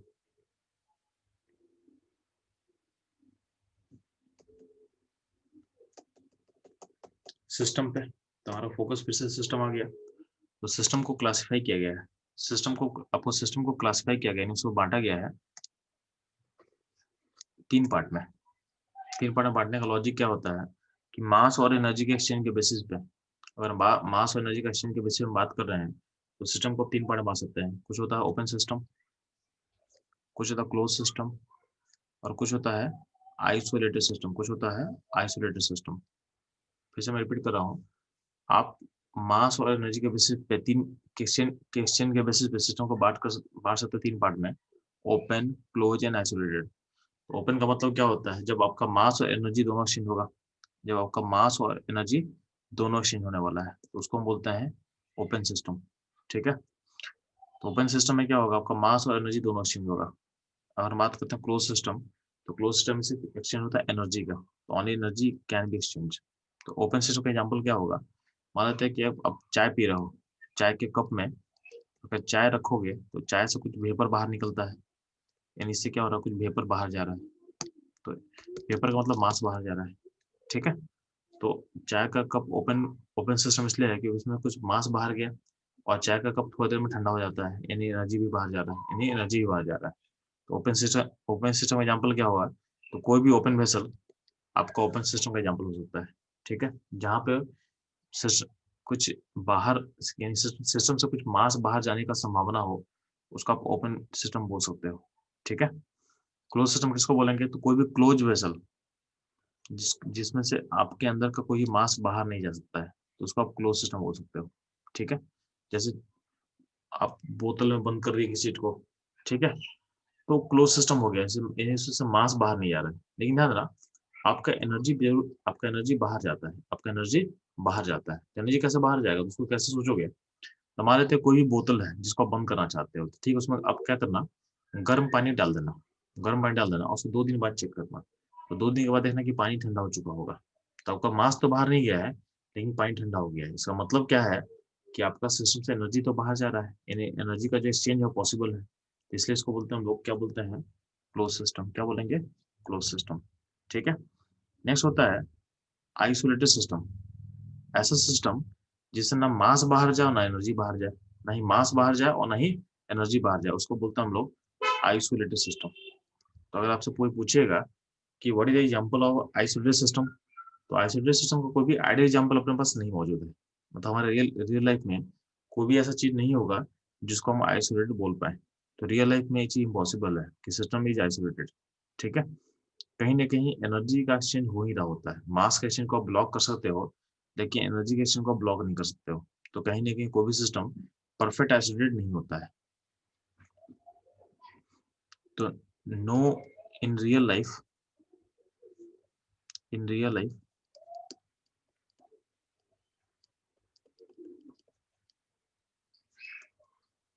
There is no isolated system, there is no isolated system. लेकिन अगर आपको कोई इंसिस्ट करेगा कि नहीं हमको एग्जाम्पल बताओ किसको आप आइसोलेटेड बोलोगे, तो उसका बेस्ट एग्जाम्पल होता है यूनिवर्स। तो इसका बेस्ट एग्जाम्पल होगा यूनिवर्स।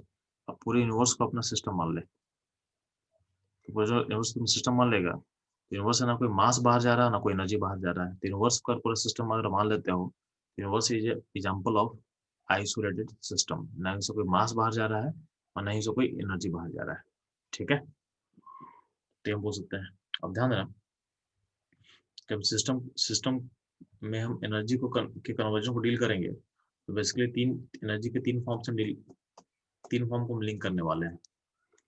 तो एनर्जी के 3 फॉर्म को हम लिंक करेंगे सिस्टम के रिस्पेक्ट में, तो उसका फॉर्म क्या क्या होगा, तो यू होगा, यू मतलब इंटरनल एनर्जी, डब्ल्यू मतलब वर्क, डब्ल्यू मतलब वर्क, यानी work done by the system, work done by the system, यानी सिस्टम का इंटरनल एनर्जी क्या होगा, सिस्टम कितना काम करेगा और सिस्टम से कितना हीट एक्सचेंज होगा। तो हम लोग का जो फोकस है इन तीनों वेरिएबल को लिंक करना। फिर से मैं रिपीट कर रहा हूँ, सिस्टम को जब हम स्टडी करेंगे एनर्जी के कन्वर्जन और उसके एक्सचेंज के बेसिस पे, यहाँ पे 3 टर्म को हम लिंक करूंगा बार बार। एक होता है हीट, क्यू मतलब हीट एक्सचेंज, क्यू मतलब कितना हीट बाहर गया है तो अंदर आया है, तो उस हीट एक्सचेंज को हम क्यू बोल रहे हैं, ठीक है। यू बोला गया है internal energy of system, you बोला गया है internal internal energy of the system, और डब्ल्यू बोला गया है work done by the system, W बोला गया है work done by the system. तो ध्यान देना, जो क्यू होता है ना, अगर मान लेते हैं कि हम, अगर अब किसी स्मॉल एक्सचेंज को हम बात कर रहे हैं, तो अगर हम बोल रहे हैं कि डी क्यू मतलब एक स्मॉल हीट जो सिस्टम एक्सचेंज करेगा, डी क्यू एक स्मॉल हीट होगा जिसको सिस्टम एक्सचेंज करना चाहता है, इस डी क्यू का इंटीग्रेशन कर देंगे तो मेरे को क्यू मिल जाता है। तो Q is the finite, Q is the finite heat which system can exchange, और डी क्यू क्या हुआ, स्मॉल अमाउंट ऑफ हीट जो सिस्टम एक्सचेंज करना चाहता है, ठीक है। सिमिलरली जो डी डब्ल्यू होगा, तो डी डब्ल्यू का मतलब होता है वर्क, स्मॉल वर्क, जो सिस्टम जो छोटा काम करेगा ना, यानी बहुत छोटा स्मॉल जो काम करने वाला सिस्टम, उसको मतलब डी डब्ल्यू, उसी को इंटीग्रेट कर देंगे हम लोग तो हमको मिल जाएगा वर्क, ठीक है। तो डी डब्ल्यू का मतलब होता है स्मॉल काम, यानी छोटा काम, वेरी स्मॉल काम, उसको इंटीग्रेट करनी, इंटीग्रेट का मतलब क्या होता है, समेशन, जोड़ना, इंटीग्रेशन का मतलब होता है जोड़ना, तो सारे छोटे काम को जोड़ते जाओगे तो एक बड़ा काम बन जाएगा, ठीक है। इसलिए सारा स्मॉल हिट को आप जोड़ते जाओगे तो एक बड़ा हिट बन जाएगा जो चेंज हो रहा है, ठीक है। तो ये आपको ध्यान देना है।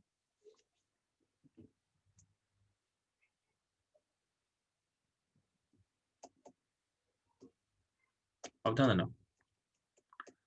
आगे बढ़ने से पहले हम लोग पहले स्टडी करते हैं zeroth law of thermodynamics, thermodynamics का जीरोथ लॉ क्या होता है। तो जीरोथ लॉ ऑफ थर्मोडायनेमिक्स बोला गया है, तो जीरोथ लॉ बेसिकली है बेसिकली दिया गया था, इस लॉ का मतलब होता है थर्मल इक्विलिब्रियम। तो ये बोला गया है कि मान लेते हैं तेरे पास तीन तीन ऑब्जेक्ट है जो कांटेक्ट में है, ए है, बी है और सी है। तो अगर हम बात करते हैं कि ए और बी, और बात करते हैं टेम्परेचर ऑफ ए और टेम्परेचर बी बराबर है आपस में, और टेम्परेचर बी और सी बराबर है,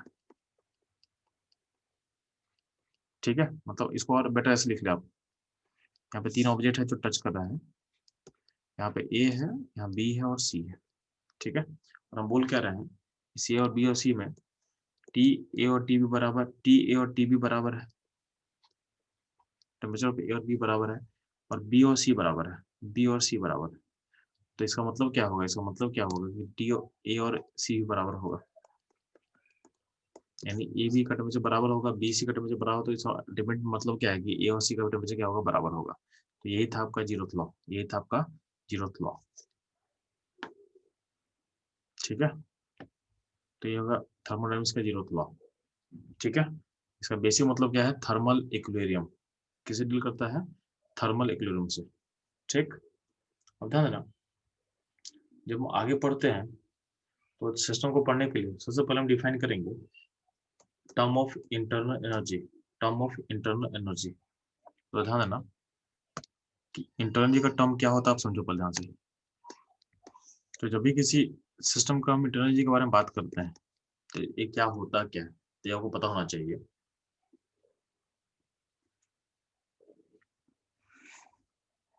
तो किसी सिस्टम का इंटरनल एनर्जी बेसिकली होता क्या है, sum total of all energy, यानी कि सिस्टम में जितना भी एनर्जी आपको दिख रहा है सबको जोड़ लो तो मिल जाए, तो सारे का सम क्या हो जाएगा, देगा आपको internal energy. Internal energy the total energy,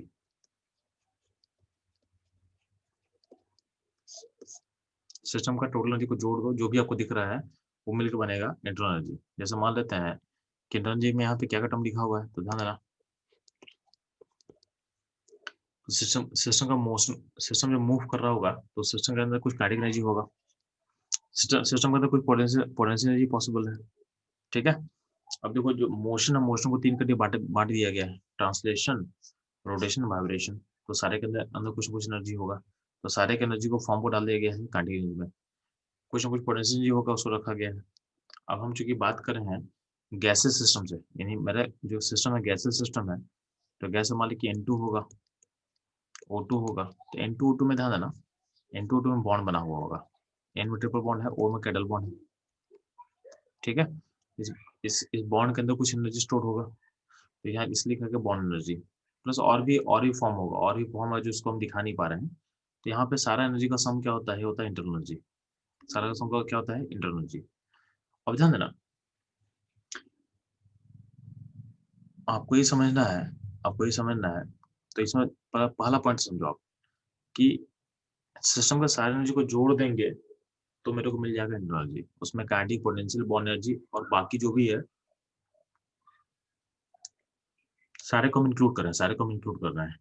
ठीक है? अब ध्यान देना, चूँकि हमारा सिस्टम जो होता है गैस होता है और गैस कैसा होता है? आइडियल गैस होता है। तो हम जो सिस्टम का बात कर रहे हैं, वो सिस्टम होता है आइडियल गैस का। तो हमारा सिस्टम क्या होता है? आइडियल गैस होता है।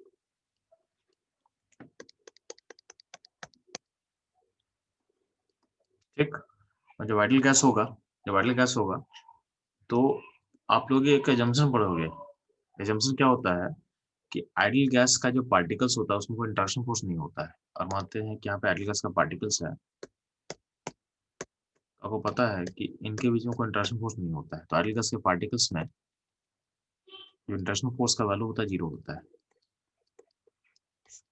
तो हम लोग पढ़ चुके हैं गैस स्टेट में कि आइडियल गैस का पार्टिकल इंटरैक्ट नहीं करता है। क्या होता है? इंटरैक्ट नहीं करता है। और आइडियल गैस का पार्टिकल इंटरैक्ट नहीं करेगा, इसका मतलब क्या है? इसका मतलब क्या है? तो इसका मतलब ये है कि देखो, सिंपल सा बात है कि अगर जब बात करते हैं पोटेंशियल एनर्जी का, जब बात करते हैं पोटेंशियल एनर्जी का, तो पोटेंशियल एनर्जी होता क्यों है? तो होता इसलिए है क्योंकि इंटरेक्शन होता है। जैसे मान लेते हैं कि हम बोलते हैं कि मैं एक बॉल है, बॉल को अगर एच हाइट से ऊपर रखे हुए हैं अर्थ के ऊपर में, तो उसका पोटेंशियल एनर्जी एमजीएच बोलते हो आप। क्या बोलते हैं? एमजीएच। एमजीएच होता क्यों है? क्योंकि अर्थ उस बॉल को अट्रैक्ट कर रहा है, इनके बीच में एक इंटरेक्शन फोर्स है। इसलिए पोटेंशियल एनर्जी होने का लॉजिक होता है ड्यू टू इंटरेक्शन फोर्स। तो किसी भी सिस्टम में पोटेंशियल एनर्जी होता है due to interaction force, due to interaction force के कारण होता है। अगर मान लेते हैं कि अर्थ अर्थ का इंटरेक्शन फोर्स 0 हो जाए, मतलब अर्थ का जो जी है, ग्रेविटी है, वो खत्म कर दें, तो अगर बॉल को हम रखेंगे तो क्या उसमें कोई एनर्जी होगा क्या? नहीं। अगर बॉल को आप जी को 0 कर दो और बोलो बॉल का एक हाइट एच पे है, तो बोलेंगे एनर्जी कितना है, तो आप क्या बोलोगे? 0 बोलोगे, क्योंकि दोनों के बीच का इंटरेक्शन फोर्स क्या होगा? खत्म हो चुका है। इसका मतलब ये बोलना चाह रहा है आपको कि अगर इंटरेक्शन फोर्स है तो पोटेंशियल एनर्जी होगा, और इंटरेक्शन फोर्स नहीं है तो पोटेंशियल एनर्जी क्या होगा? नहीं होगा। अगर इंटरेक्शन फोर्स नहीं है तो पोटेंशियल एनर्जी क्या होगा? नहीं होगा। ठीक?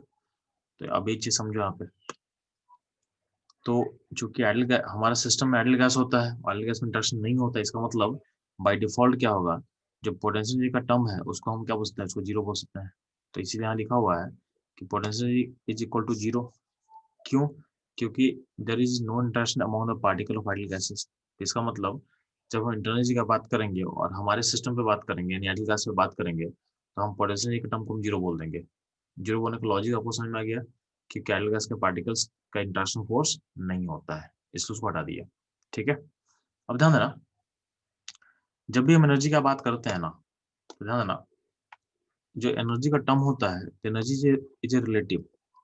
जब भी एनर्जी का कोई भी टर्म बोलते हैं तो एनर्जी हमेशा रिलेटिव होता है,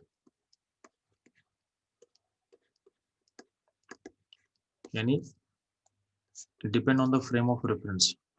एनर्जी का जो वैल्यू होता है डिपेंड करता है फ्रेम पे, depend on the frame of reference, frame of reference. ठीक है? मतलब एनर्जी का कोई, आप एनर्जी का वैल्यू को फ्रेम पे डिपेंड सोचना पड़ेगा। आप उसको कभी भी एब्सोल्यूट नहीं बोल सकते हो। फॉर एग्जांपल, अगर मान लेते हैं यहाँ पे अर्थ का सरफेस है, ठीक है, और अर्थ का सरफेस ऊपर एक बेंच रखा हुआ है, ठीक है, तो बेंच रखा हुआ है और बेंच के ऊपर एक बॉल, एक ऊपर में एक बॉल हम हाथ से उठा कर रखे हुए हैं, तो यहाँ पे एक बॉल रखा हुआ है, तो ये बॉल यहाँ रखा हुआ मान लेते हैं। अब आपसे पूछेंगे इसका एनर्जी क्या होगा, तो बहुत तो जल्दी जल्दी रिप्लाई करेंगे कि mgh। मतलब ये रिप्लाई बहुत जल्दी मैं सुनता हूँ बच्चों से कि mgh एनर्जी होगा। तो मैं, तुम्हारा क्वेश्चन है कि mgh कहाँ से? तो बच्चों का चॉइस होता है कि h यहाँ से लेते हैं। बहुत सारे बच्चों का आंसर होता है कि यहाँ से। h कहाँ से? आपके अर्थ के फ्लोर से लेते हैं। यहाँ से इसका वैल्यू होगा इसके रिस्पेक्ट में वैल्यू होगा mgh। h, ठीक है? तो पॉइंट है, इसको mgh बोल रहा हो, तो तो आप जब mgh बोल रहे हो तो आपका जो फ्रेम ऑफ रेफरेंस है, आप ग्राउंड को चूज कर रहे हो, आप ग्राउंड को चूज कर रहे हो, इसलिए आप इसको mgh बोल रहे हो। ठीक? अगर अगर कोई बच्चा बोलेगा नहीं सर इसका वैल्यू होगा mgx, और x जो है हाइट है, यहाँ से इसका हाइट x मान लेते हैं, और बोलेगा कि नहीं मेरे रेफरेंस के हिसाब से इसका वैल्यू होगा mgx, तो उसको हम गलत नहीं बोल सकते हैं क्योंकि अपना फ्रेम बता दिया ना कि इस टेबल के हाइट से हम mgx बोलेंगे, तो वो गलत नहीं बोल रहा है। ठीक है, कोई बच्चा बोलेगा नहीं सर मेरा एनर्जी जीरो है, मेरा एनर्जी जीरो है क्योंकि उसका फ्रेम यहीं पे लटका दिया है, बॉल का लेवल पे उसका फ्रेम है, तो उसके अकॉर्डिंग एनर्जी क्या होगा, जीरो हो जाएगा। तो इसमें सिर्फ हर आंसर सही है, मतलब इसमें कोई किसी भी आंसर को हम गलत नहीं बोल सकते हैं क्योंकि वो साथ में अपना फ्रेम को बताते जा रहा है। यानी इस बॉल का एनर्जी आप कुछ भी बोलो, 0, 1, 2, 3, -1, -2, -3, यानी बॉल का एनर्जी कोई भी बोलो, कोई भी आंसर से गलत नहीं होगा। तो अगर कोई आपसे पूछता है इस बॉल का एनर्जी क्या है, तो सबसे पहला वो क्वेश्चन ये होना चाहिए कि किस फ्रेम के हिसाब से, किस फ्रेम से हमको एनर्जी निकालना है। तो जब वो फ्रेम नहीं बताएँगे, तब तक वो कुछ भी बोलो, आपका आंसर सही होगा। ठीक है? तो एनर्जी का कोई वैल्यू क्या होता है, फ्रेम पे डिपेंड होता है। ये रिलेटिव होता है, किस वो रिलेटिव होता है कि हम किस फ्रेम पे डिपेंडेंट होके हम अपना आंसर पूछ रहे हैं आपसे। ठीक है? तो एनर्जी एनर्जी जो होता है रिलेटिव होता है, बट आपसे अगर पूछेगा एनर्जी का चेंज, और आपसे पूछेगा कोई एनर्जी का चेंज क्या होता है, तो एनर्जी का चेंज ध्यान देना, change in energy, change in energy.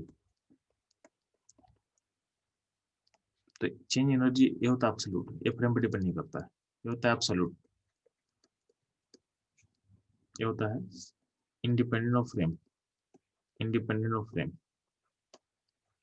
Independent of frame. मान लेते हैं कि आपका जो बॉल है यहाँ पे था पहले, और यहाँ से यहाँ मूव किया, और यहाँ पे जो डिस्टेंस जो ट्रैवल किया हो वो ट्रैवल क्या बोलते हैं, वाई ट्रैवल किया। तो अगर अगर अगर कोई अर्थ से देखेगा तो भी एनर्जी का जो चेंज होगा वो mgy ही बोलेगा। अगर मान लेते हैं ये हाइट अगर h है उसके लिए, और ये हाइट हो गया h+y हो गया, तो चेंज कितना होगा, तो mg अभी एनर्जी mgh है, अगला एनर्जी का होगा mgh+y होगा, तो डिफरेंस ऑफ एनर्जी क्या होगा, mgy होगा। कोई अपना फ्रेम यहाँ चिपकाएगा, तो अपना फ्रेम को यहाँ रखना चाहेगा, तो यहाँ पे एनर्जी अभी जीरो होगा, और यहाँ एनर्जी क्या होगा, mgy होगा। तो डिफरेंस क्या होगा, डिफरेंस क्या होगा, सेम रहेगा। डिफरेंस क्या रहेगा, सेम रहेगा।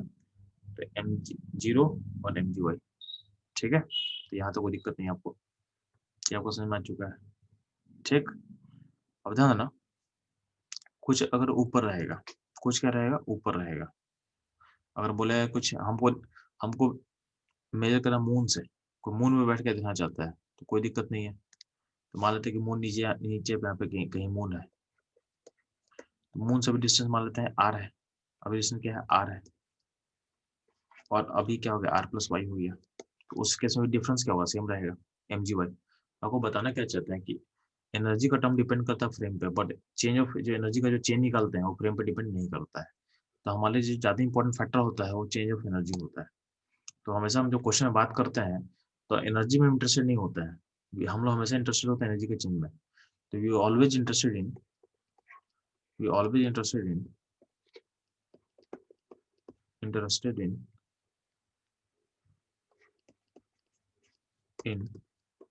Change change of energy.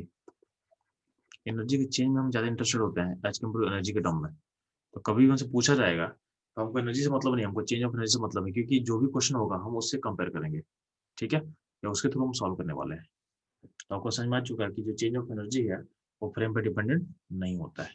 ठीक है, आपको बता क्यों रही सब चीज, तो ध्यान देना। जब मान लेते आपका जो सिस्टम है, तो सिस्टम के पास, ध्यान देना, आपका सिस्टम जनरली होता है, तो आपके सिस्टम में आइडल गैस होता है। सिस्टम में क्या होता है, आइडल गैस होता है। तो आपके सिस्टम में आइडल गैस है, मान लेते हैं कि O2 है, तो O2 का अपना कोई बॉन्ड बना हुआ होगा, तो ये पॉइंट 1 है और ये पॉइंट 2 है। जब सिस्टम पॉइंट 1 से पॉइंट 2 मूव कर रहा है, तो पॉइंट 1 से जो पॉइंट 2 मूव करेगा, तो अगर हम जूम कर रहे हैं कि सिस्टम आइडियल है, सिस्टम क्या है, आइडियल गैस है, O2 है लेकिन आइडियल है, और हम जूम करें इस प्रोसेस में रिएक्शन नहीं हो रहा है, यानी बॉन्ड टूट, यानी सिस्टम क्या है, जब यहाँ से यहाँ मूव किया है इस प्रोसेस में, सिस्टम इज नॉन रिएक्टिव। क्या है, नॉन रिएक्टिव है, जो जनरली होता है जब आप पढ़ते हो सिस्टम को, तो सिस्टम इज नॉन रिएक्टिव, यानी सिस्टम क्या होता है, सिस्टम में रिएक्शन ऑकर नहीं कर रहा होता है, तो system is non reactive system. तो सिस्टम अगर रिएक्शन ऑकर नहीं कर रहा, मतलब क्या, बॉन्ड टूटेगा नहीं, जो O2 का बॉन्ड यहाँ बना हुआ है, वही O2 बॉन्ड यहाँ बना हुआ है, यानी बॉन्ड में कोई ब्रेकेज नहीं हो रहा है। तो अब देखोगे जब पॉइंट 1 से जब पॉइंट 2 मूव करो तो आपका टेम्परेचर चेंज हो सकता है, तो T1 से T2 मान लेते चेंज हुआ है। और आपको पता है कि जो काइनेटिक एनर्जी का जो फैक्टर होता है वो प्रोपोर्शनल टू क्या था, टेम्परेचर। तो अगर हम टेम्परेचर को चेंज करेंगे तो आपका काइनेटिक एनर्जी चेंज होगा। तो अब ध्यान देना, जब भी सिस्टम 1 से 2 मूव कर रहा है तो आपका इंटरनल एनर्जी का जो फैक्टर्स होता है उस फैक्टर में आप देखना कि काइनेटिक एनर्जी चेंज हो रहा है। क्यों? क्योंकि टेम्परेचर चेंज हो सकता है। पोटेंशियल जब 0 है, ये चेंज होगा नहीं क्योंकि 0 है। क्यों 0 है? क्योंकि इंटरेक्शन फोर्स तो होता ही नहीं है। क्योंकि आइडियल गैस में इंटरेक्शन फोर्स नहीं होगा तो पोटेंशियल का टर्म क्या होता है? 0 शुरू से होता है। जो बॉन्ड एनर्जी और जो बाकी जो एनर्जी का टर्म है, उसका वैल्यू को लिए हम फाई बोल दे रहे हैं। मतलब सिंपल सा चीज समझ, जब सिस्टम पॉइंट 1 पे है तो काइनेटिक एनर्जी K1 होगा प्लस एक फाई लिख दे रहा है। फाई मतलब बाकी अदर एनर्जी, बाकी अदर एनर्जी। और जब सिस्टम 2 पे गया तो उसके पास काइनेटिक Ke2 है और एक और एनर्जी का टर्म रहेगा फाई। तो ये जो फाई एनर्जी है ये पॉइंट 1 और पॉइंट 2 पे सेम रहेगा। पॉइंट 1 और पॉइंट 2 पे सेम रहेगा। तो फाई एनर्जी को जब एनर्जी का डिफरेंस निकालोगे ना, जब एनर्जी का डिफरेंस निकालोगे तो अब ध्यान देना, ये डिफरेंस जब निकालते हो तो ये फाई कैंसिल हो जाएगा। फाई क्या होगा? कैंसिल हो जाएगा। इन जब एनर्जी का चेंज निकालते हैं तो बस एनर्जी का कौन सा फैक्टर रहेगा सिस्टम में? Kinetic energy. मैं फिर से रिपीट कर रहा हूँ कि इंटरएनर्जी का मतलब होता है सारा एनर्जी। लेकिन होता क्या है कि सिस्टम अगर आइडियल हो और नॉन रिएक्टिव हो, आइडियल हो और नॉन रिएक्टिव हो, उस केस में होता क्या है कि बस जब आप स्टेट को चेंज करते हो तो बस कौन सा फैक्टर चेंज करता है? बस काइनेटिक एनर्जी चेंज करता है। जब आप डिफरेंस निकालते हो दोनों के बीच में तो बस चेंज क्या करेगा? तो बस काइनेटिक एनर्जी चेंज होता है, बाकी एनर्जी सेम है।